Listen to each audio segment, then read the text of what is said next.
El proceso judicial de la masacre de El Mozote y lugares aledaños inició el 26 de octubre de 1990 con la denuncia de Pedro Chicas. A partir de esto, se comenzaron diligencias de toma de testimonios y se impulsaron acciones de carácter procesal. Al principio, en aquellos sagrados tiempos, el que inventó denunciar fue Pedro Chica, que en paz descanse. Él ya falleció y él ayudó mucho porque él fue el que inventó denunciar. Después buscó más quien le colaborara, después buscó a Rufina Maya también. Y así fue como ellos estuvieron en el juzgado de Gotera, que en aquellos tiempos estaban al contra de que se hiciera una denuncia. Las condiciones de guerra en El Salvador, de persecución política, de represión política, no permitían durante gran parte de la década de los 80 un proceso de búsqueda de justicia. Cualquier persona que denunciara públicamente o que buscara justicia también corría el riesgo de ser exterminado, asesinado.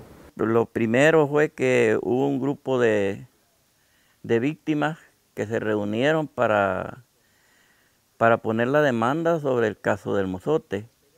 Fueron al juzgado de Gotera, pues lamentablemente allí fueron rechazados, no fueron escuchados por la demanda que iban a poner. El juez que estaba en turno en ese tiempo, pues les dijo que por qué no habían ido en el momento que había sucedido los hechos.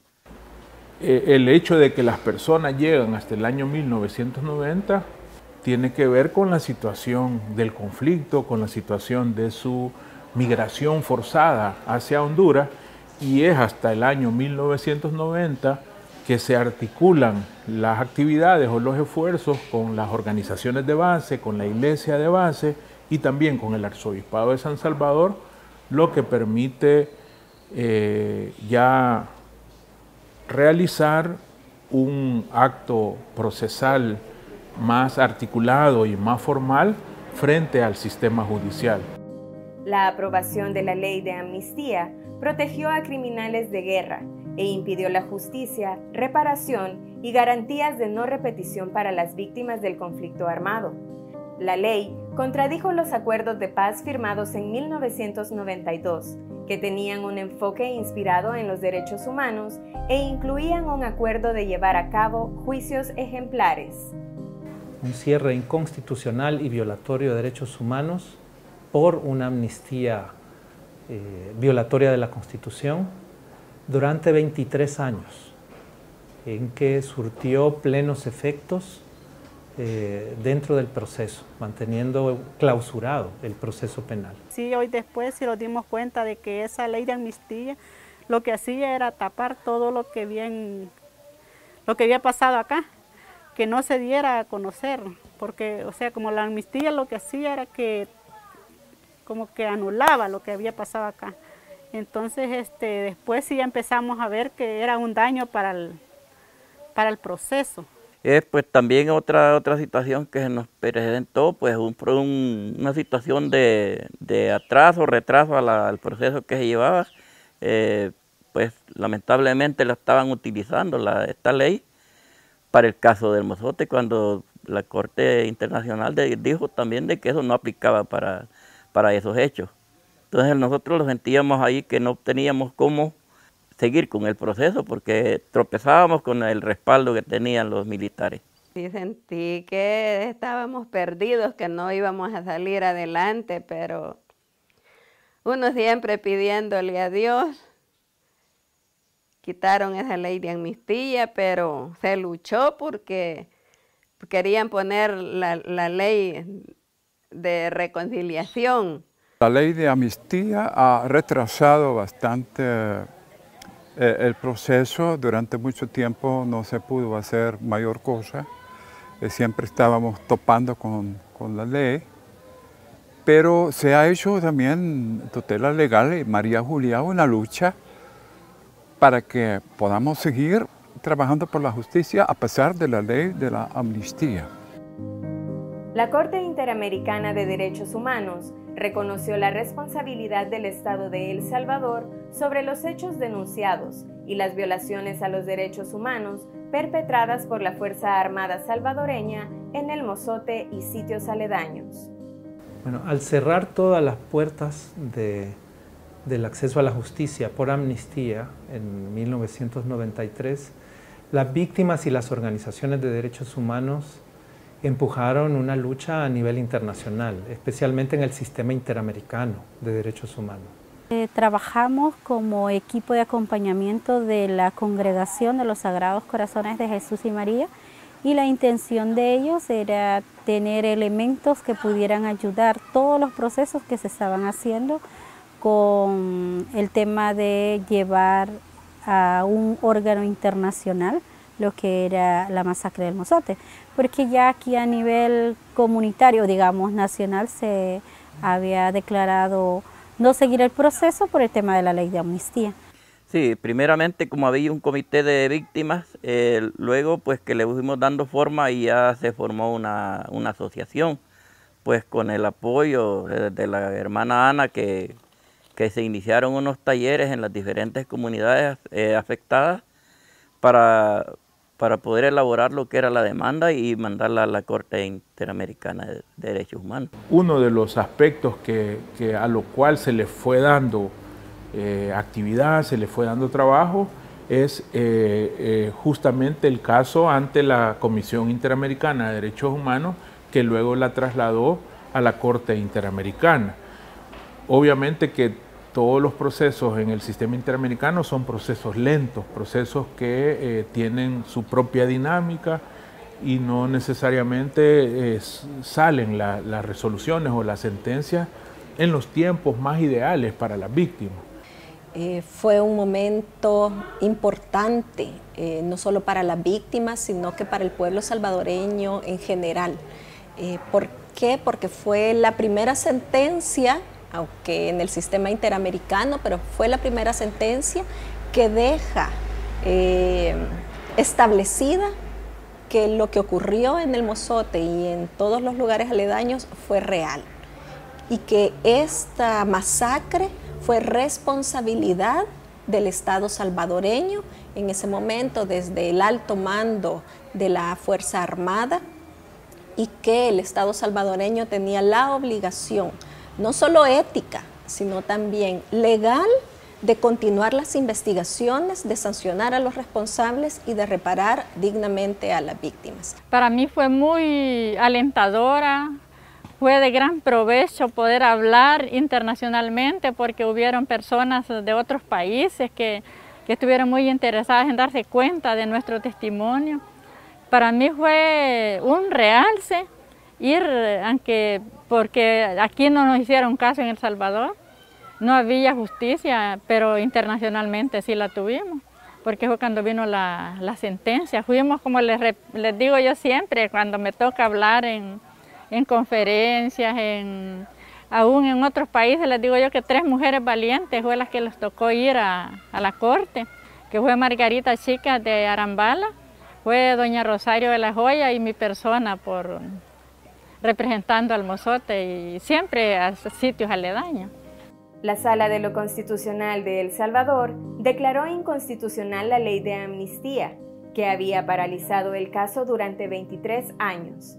La inconstitucionalidad permitió la posibilidad de que víctimas del conflicto armado iniciaran o continuaran los procesos judiciales de sus casos. Cuando se emite la sentencia de inconstitucionalidad de la ley de amnistía, que favorece la reapertura del expediente, ese fue un momento de mucha esperanza para las víctimas, ¿verdad? Porque se logró algo que ellas estaban reivindicando desde hacía muchos años. Creo que ese fue un momento muy importante que llenó de muchísima más esperanza a las víctimas, que les renovó las fuerzas y los ánimos para seguir adelante en su lucha. Con la inconstitucionalidad de la ley de amnistía, las víctimas de la masacre de El Mozote y lugares aledaños pudieron reactivar su causa judicial. El juez asignado fue Jorge Guzmán, quien inició el proceso y acumuló en 5 años más de 38,000 folios y testimonios de más de 50 testigos y peritos. Esto de declarar inconstitucional para la gente fue una alegría, pero también habían retos, porque ante esto era tener que buscar los testigos nuevamente, habría que ver si ellos querían seguir declarando, algunos que incluso habían fallecido, los que comenzaron, y teníamos que buscar mucha más gente que quisiera seguir el proceso. Eso los abrió un poco la esperanza que teníamos de que íbamos avanzando en el proceso ya de lograr llevar pues a los acusados al banquillo, pues para empezar a que se les empezara a explicar el por qué eran involucrados, o sea, estaban involucrados en esta situación. Eso los abrió ese espacio de que ya, bueno, la gente se sintió bastante motivada porque ya creían de que íbamos avanzando en el proceso. Para mí fue un poco duro, pero al mismo tiempo quedé, deshogué un poco, porque yo lo que quería era ver los militares pues que ordenaron esa masacre. Yo quería conocerlos, verlos frente a frente, y sí lo logré. Entonces para mí eso fue un descanso para mí, porque uno tiene aquella cosa por dentro que no haya cómo deshogarla. Y también en el momento que me dieron el espacio, yo dije todo lo que sentía, pues. Yo me sentí bien porque yo iba en representante de todos los desplazados, porque los desplazados son muchos y los que se han tomado cuenta son 1 o 2, porque en la sentencia solo son como 24 desplazados, no sé cuántos son. ¿Y solo de su familia cuántos eran? Y en mi familia, solo de mi familia, somos como unos 30, solo de mi familia que salimos de acá, y no se ha tomado en cuenta ninguno de ellos. Porque cuando yo llegué me recuerdo que me dijo un abogado, usted no puede declarar porque era muy joven cuando pasaron los hechos, no se acuerda de nada. Entonces el juez le dijo, no, le dijo, ella viene, le dijo, en representación de los desplazados, le dijo, porque ella fue desplazada de acá, le dijo. Y ella lo que va a contar es lo que vivió en ese momento cuando salió, le dijo. Y sí, por eso me dejaron que diera mi testimonio, no porque los abogados no querían, porque decían que yo en aquel entonces era muy joven todavía. La lucha y esperanza de las víctimas ha sido apoyada por un equipo de abogados y abogadas, quienes en el proceso penal actúan como acusadores particulares, pero en el marco del caso son defensores y defensoras de derechos de las víctimas. Su trabajo ha sido un reto y un compromiso con ellos y ellas. No es lo mismo investigar o juzgar un caso de la muerte de una persona que ocurrió hace 1, 2 o 6 meses a la masacre de casi 1000 personas ocurrida hace 40 años. La magnitud del caso es súper amplia, no solo a nivel de las víctimas que perecieron en ese acontecimiento, sino que también en documentación. Cuando yo vine a Cristosal en 2019, el caso ya estaba bastante avanzado. Habían ya cerca de 100 piezas constituidas por 200 folios aproximadamente cada una.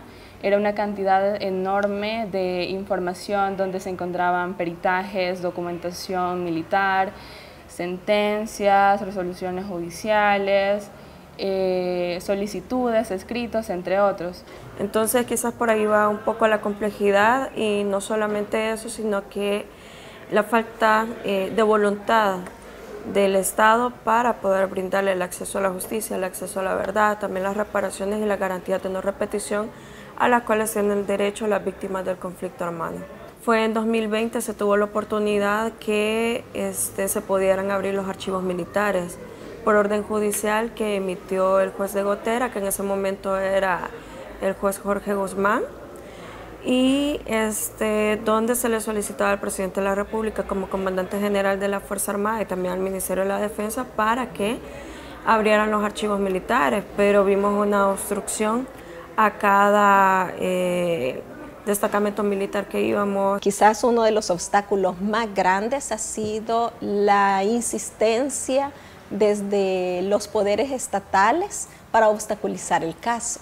Y actualmente hemos visto también negativas por parte de los gobiernos, por ejemplo, a entregar documentación militar.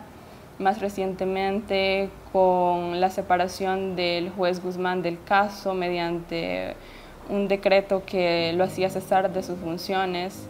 Cerca de iniciar la etapa de sentencia, una reforma a la ley de la carrera judicial aprobada por la Asamblea Legislativa en septiembre de 2021 y que destituye de forma arbitraria a los jueces y juezas mayores de 60 años de edad, terminó con la gestión del juez Jorge Guzmán en el proceso judicial de la masacre de El Mozote y lugares aledaños.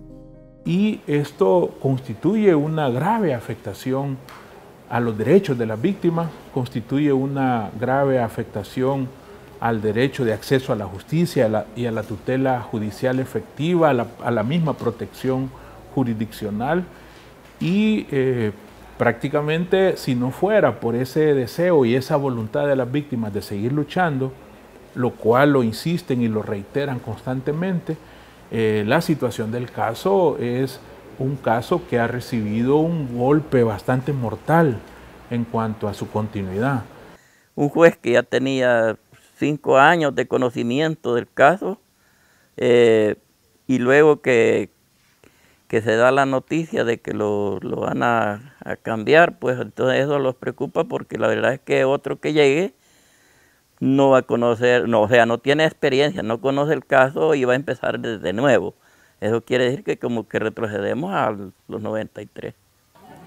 Nos ha afectado muchísimo porque aún las personas que inventaron denunciar, los ancianos que lucharon también, aún personas que también tenían esperanza de ver justicia y medidas de reparación han fallecido, la mayoría de ancianos han fallecido y no han visto ni justicia ni medidas de reparación.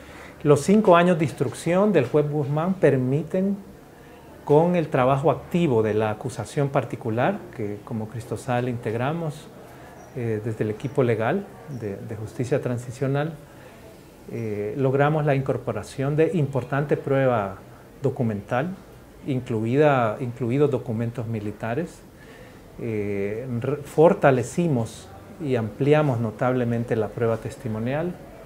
Logramos que fuera aceptada la realización de peritajes especiales de diferente tipo, antropológicos, un peritaje militar, un peritaje documental, un peritaje sobre archivos históricos, también un peritaje sobre la violencia sexual que sufrieron niñas y mujeres en El Mozote, y esto ha fortalecido la prueba sobre la cadena de mando de oficiales que estuvieron involucrados en la matanza.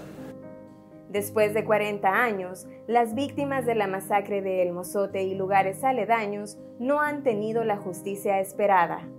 En diferentes momentos hasta el día de hoy, el Estado ha tratado de impedir que el proceso avance. El Estado salvadoreño mantiene esa deuda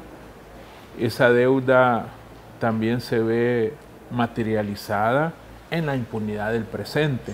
Sigan dilatando este tipo de procesos significa que imputados también van a fallecer, que no van a tener la condena que deberían de tener por ser crímenes de lesa humanidad. Y no es que se busque venganza, como muchos lo dicen, sino de que toda persona que comete un delito obviamente tiene que cumplir algún tipo de sanción o privación de libertad por el delito que cometen, ya no digamos por crímenes de lesa humanidad. No hemos avanzado como habíamos esperado.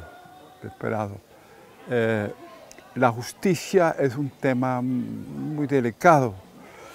Habrá que con creatividad ver qué podemos hacer para que podamos avanzar y para que podamos al final alcanzar la meta que nos hemos planteado, la reconciliación entre las víctimas y los victimarios. Es un poco, quizás hasta decepcionante, tener que esperar 40 años para que se haga justicia, sobre todo porque las personas que fueron testigos, las personas sobrevivientes a esta masacre, en la actualidad son personas ya de avanzada edad, y muchas de ellas han fallecido durante el proceso judicial con la esperanza de que algún día se haga justicia. Entonces la gente dice, hasta aquí algunos hemos llegado, y otros dicen seguiremos. Mucho de nuestra gente que está acá, usted tal vez ha escuchado, pero ahí dice, nosotros vamos a continuar hasta donde tengamos vida. En cierta parte hay buena parte de hijos o nietos de las víctimas de primer grado que sí se mantienen ahí para mantener la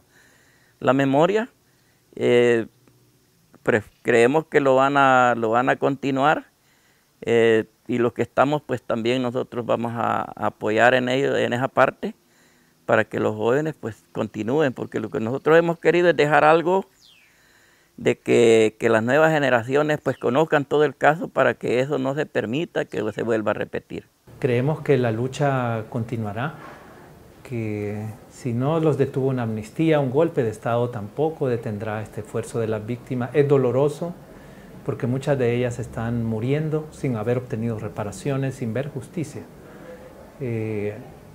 Pero estamos dispuestos como organizaciones de derechos humanos, y particularmente hablo de Cristosal, a seguir acompañando este ejemplo por la transformación democrática del país, por la transformación de las estructuras judiciales de impunidad, por la apertura a caminos de justicia que supone la lucha en el caso de la masacre del Mozote y sitios aledaños, y en otros casos similares. Encontrar toda esa esperanza que tienen las víctimas, toda esa fortaleza, y encontrar que pese a todo lo que han tenido que sufrir, siguen luchando, y siguen luchando con fe, con alegría, ¿verdad? Tratando de animarse, pero además de animar a todo el pueblo salvadoreño, porque este caso no es exclusivamente de las víctimas, es un caso que ha impactado a todo el pueblo salvadoreño y que va a seguirnos impactando, y ha impactado a la humanidad, ¿verdad? Entonces, conocer esta parte y nutrirnos también de la generosidad de estas víctimas es la parte más hermosa del litigio de este caso.